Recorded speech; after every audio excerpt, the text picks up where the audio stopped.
ಬಳಪ ಹಿಡಿದ ಭಗವಂತ ಇರುತ್ತಾನೆ ನಮ ಸುತ್ತ ಅವತಾರ ನಾನಾ ರೂಪವೋ ನಮ್ಮೆಲ್ಲ ಹಣೆ ಬರಹ ತಿದ್ದಿ ಬರೆಯಲು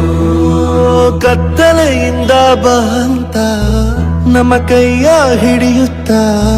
ಕರೆದೊಯ್ದ ಬೆಳಕು ತೋರಲು ಭಯವಾಗಿ ಗದರೋದು ನಮ್ಮ ಬೆಳೆಸಲು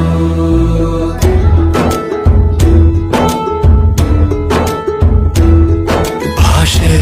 ಅಮೃತ ಕುಡಿಸೋ ತಾಯಾಗಿ ಭಾಷೆ ಅಮೃತ ಕುಡಿಸೋ ತಾಯಾಗಿ ಭವಿಷ್ಯ ಬರೆವಂತ ತಂದೇನೋ ಆಗಿ